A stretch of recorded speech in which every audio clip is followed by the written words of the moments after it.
No niin, tervehdys vaan kaikille ja hyvää joulun jälkeistä aikaa.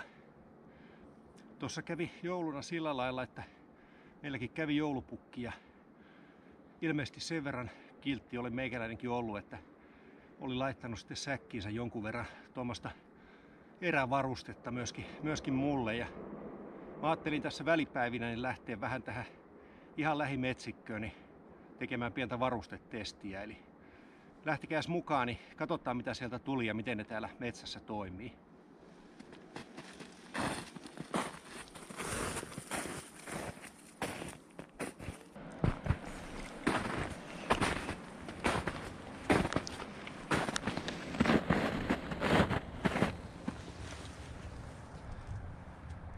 Ja täällä taitaa olla taas valkohäntäkauriit liikkunut metsässä. Joo, tässä on ihan selvästi tämmönen makuupaikka. Paikka tässä kallion laella.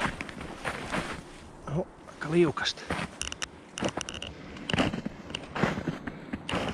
Tää kallio rupeekin näyttää nyt semmoiselta, että mä luulen, että mä raivaan tähän itselleni paikan ja rupean virittelemään tässä sitten varustearviointia kohdalleen.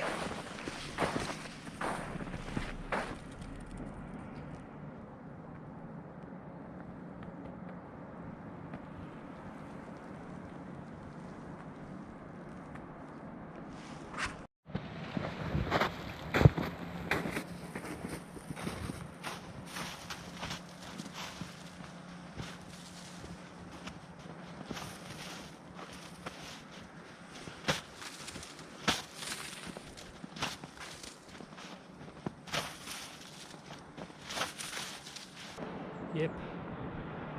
Tässä sai sen verran tasoteltua tätä maaperää, että voidaan katsoa miten tämä homma toimii. Tuolla taustalla niin jyrää jonkunnäköinen työmaa, eli se pikkasen tätä erämaa-idylliä tästä nyt taittaa pois, mutta eiköhän tää nyt tämmöiseen varustearviointiin kuitenkin toimii ihan hyvin. Niin katsotaan mitä tuolta ripusta löytyy.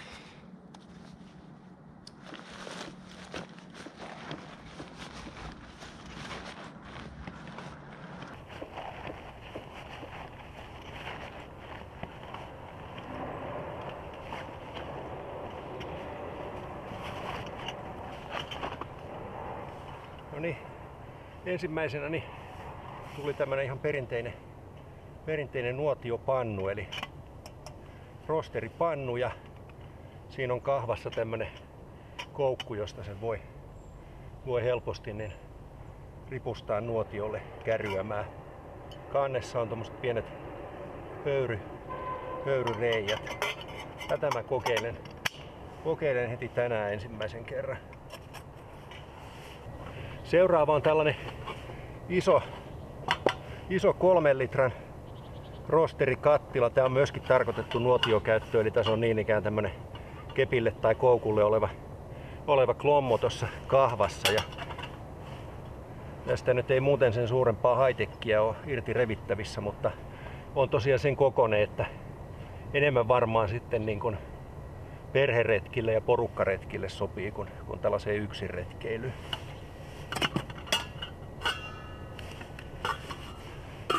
Ja täällä sisällä on sitten toinen kattila. Tää on Primuksen valmistama ja tää on vähän pienempi. Tää on litrainen kattila.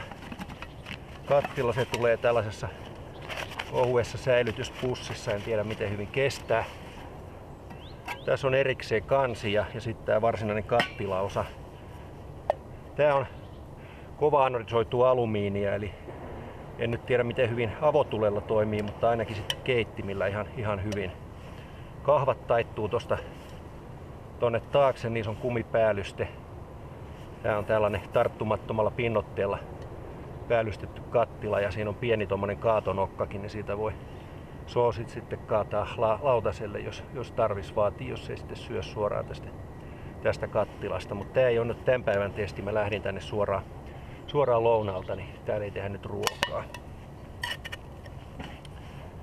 Ja kansi on sitten, siinä on myös oma kahvansa, joka taittuu näppärästi tosta, ja tätä voi käyttää vaikka pienenä paistinpannuna sitten tarpeen vaatiessa yhdelle hengelle.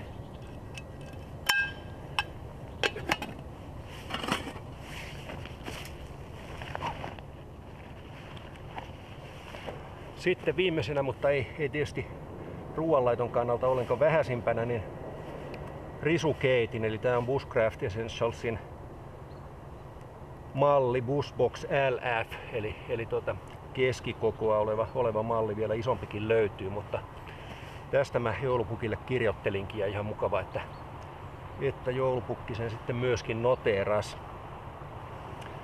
Tää on tämmöisessä Cordura nailon pussissa, jonka saa tosta vyölle tai tästä roikkumaan vaikka reppuun, ja on erittäin näppärän kokoinen. Tää menee melkein vaikka reisitaskuun. Jos tätä avaa tästä pussista, niin tämähän on aika näppärästi. Täällä on ensinnäkin nämä kattilan pidikkeet, 2 kappaletta.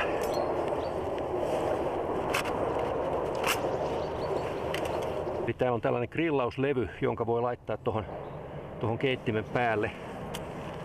Ja sitten tää itse keitin on itse asiassa yhtä osaa, eli se on saranoitu 2 sivulta ja saranat auki, pohjalevy tonne, väliarina. Ja tää on niin kuin tässä, eli on kyllä nopea ja helppo kasata. Että tätä mä tällä niin kuin tavoittelin, vaikka tietysti suomalainen keitin olisi tavallaan ollut ihan mukava hommata, mutta tää vaikutti kyllä rakenteellisesti kaikkein pätevimmältä. Eli tuolla näkyy toi ritilä, jolle nuo varsinaiset palavat aineet tulee, ja pohja on sitten kiinteä. Tuossa pohja ja ritilän välissä on tommonen noin sentin rako, eli kyllä sieltä periaatteessa kekäilijät maahan pääsee, mutta ei ainakaan ihan suoraan. Et se on nyt vähän sitten siinä ja siinä, että kuin tätä uskaltaa esimerkiksi metsäpalovaroituksella käyttää, mutta varovainen nyt ainakin täytyy joka tapauksessa olla. Eli tää grillilevy niin menee suoraan omiin hahloihinsa tohon päälle näin. Ja sille on itse asiassa paikat myös täällä syvemmällä sisällä, eli tätähän voi käyttää sitten myöskin muilla polttoaineilla. Nyt tosin tää ei kyllä, mä laitoin väärinpäin, no niin, näinpäin siis. Näinpäin se menee tonne, niin tohon voi laittaa sitten kaasupolttimen tai spraypolttimen, niin se ei ole niin kaukana tosta astiasta, lämmittää vähän nopeammin ja paremmin, mutta tänään mä nyt kokeilen tätä kyllä ihan puilla ja tikuilla. Mutta tämmöset toi joulupukki, ihan pätevän näköistä kamaahan sieltä Korvatunturilta tänne tuli. Tänään ei ollut nyt tarkoitus tehdä mitään selviytymistyyppistä keikkaa, että miten löydät poltettavaa lumisesta märästä metsästä. Eli mä toin ihan takkapuukasasta niin jonkun verran kuivaa polttopuuta ja sytykettäkin mukana, mutta mä nyt katson kuitenkin täydennykseksi, jos tästä lähistöltä jotain pientä lisäpoltettavaa löytyy, niin otetaan nyt edes ikään kuin silmänlumeeksi myös täältä metsästä jotain pientä. Katsotaan.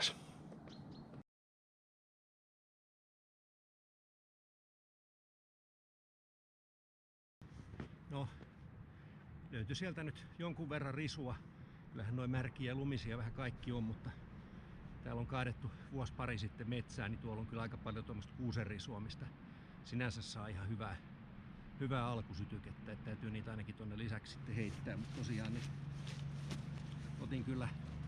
otin kyllä kassiin niin vähän tämmöistä varmuusvaraa sen verran tässä nyt fuskasin, joku toinen kerta sitten kokeillaan tämmöistä ehkä selviytymistyyppistä pelkkä puukko ja tulirauta metsässä tyyppistä hommaa, mutta nyt ihan tarkoitus testata itse keittimen toimintaa ja keittää sillä nokipannukahvit.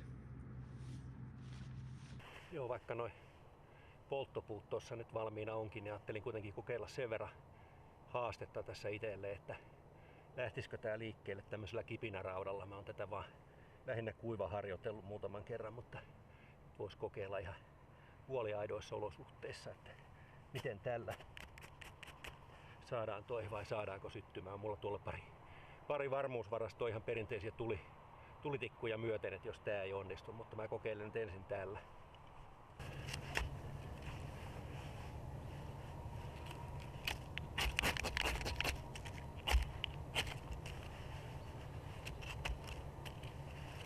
Katsotaas nyt, mitäs mahtaa käydä.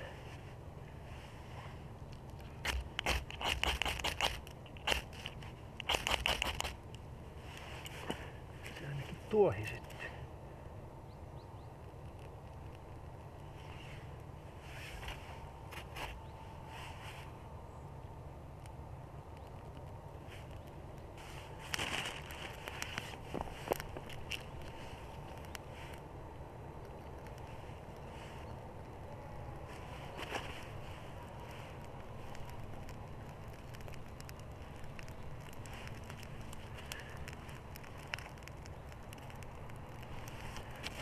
Katsotaan. Se nyt ihan lupaavalta näyttää tässä vaiheessa.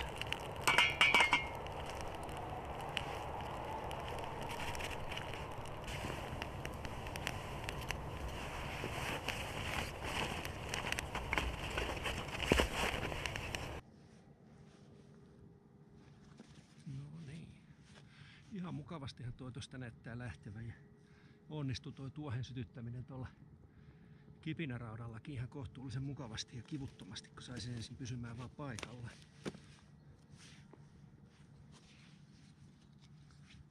Nyt mä uskon jo, että ollaan voiton puolella ja kyllähän tästä päästä kahvin keittoonkin. Mutta ei nyt vaan tukahtuisi.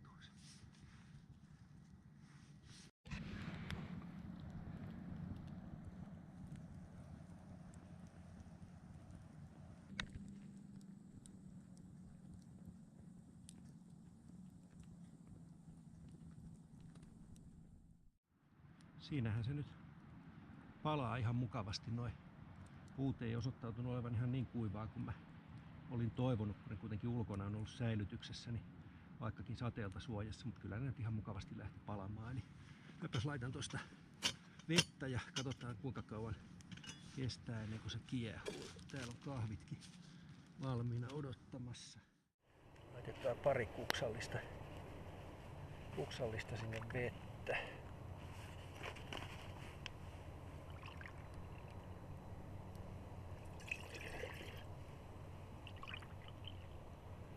Tää nyt olisi semmonen 3 desi suunnilleen tota vettä sitten.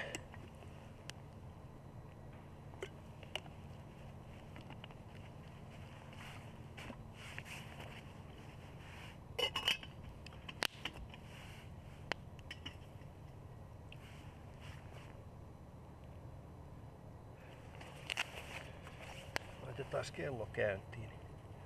Nähdään kauanko se kestää. Tosta lähtee.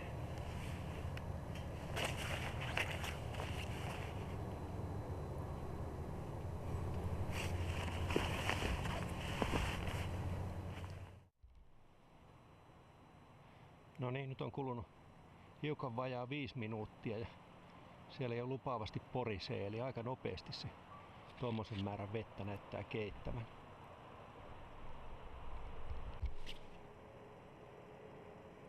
Voidaan sanoa, että tasan 5 minuutissa niin tommonen 3 desiä vettä tuossa kiehahti, että ei siinä ainakaan kauaa nokka tuhissua.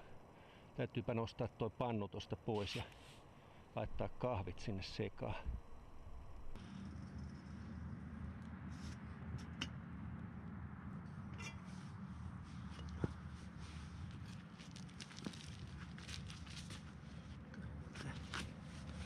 Kestää käsitellä paljaankin käsin vielä, kun ei hirveän pitkään käsittää.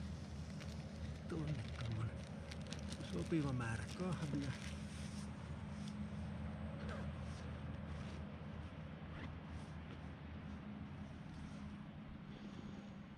Sekoitetaan pikkusen.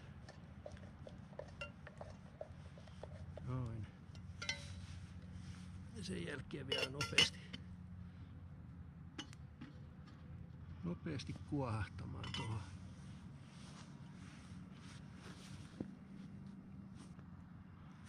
Ja En ole itse koskaan aiemmin tehnyt nokipannukahveja, että tästä tulee nyt tääkin sitten saman tien kokeiltua. Saa nähdä minkälainen kahvipuuro tuolla vielä odottaa.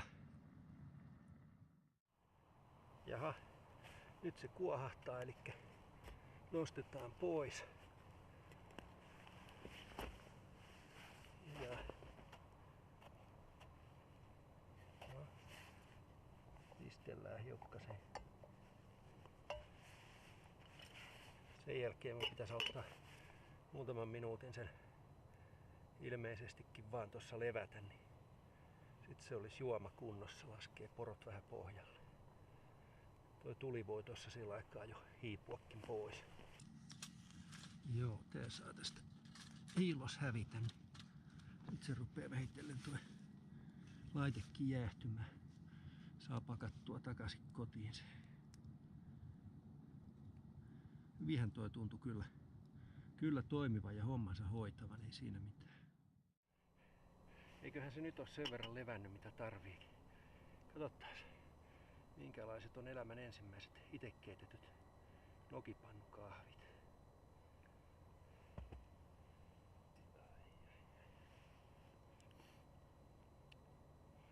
Ei muuta kuin kippis.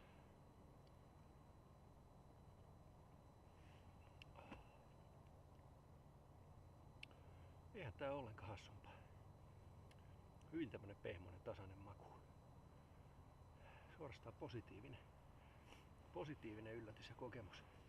Tähän täytyy ruveta harrastaa enemmänkin.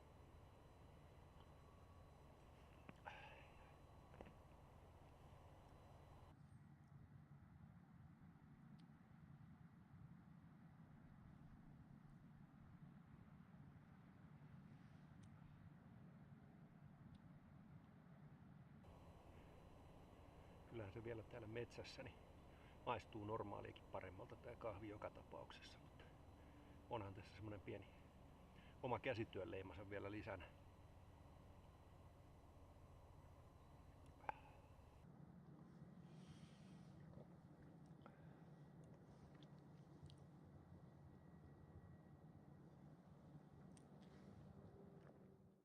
Sillä aikaa kun toi keitin tuosta, polttelin loput kekäleet pois, niin mä laitoin yhdessä muuten leirin kasaan ja katsotaan nyt vielä miten hyvin se menee nippuun sen jälkeen kun se on vähän tuossa lämmön vaikutuksesta elänyt toi keitin, että vieläkö se menee yhtä näppärästi pieneen kasaan sentin levyksi kuin mitä se oli tullessa.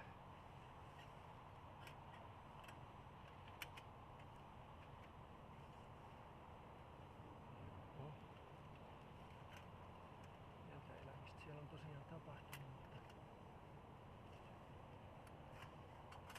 sieltä meni tuo arina. Tuosta puolelta tuo toinen ja sitten saranat kasaan. Siinähän toi on. Aika lailla taas kätevän kokoinen nippu, tämmönen sentin paketti. Ja saranat toimii ihan hyvin tuommoisen lämpölaajenemisenkin jälkeen, että kyllähän tää metalli väkisinkin vähän elää. Aika pätevä systeemi kyllä. Ja tosiaan 5 minuutissa niin semmoinen reilu 3 desiä vettä niin kiehu täällä nollakelillä, että ei ole ollenkaan moittimista. Tähän on kyllä tosi tyytyväinen.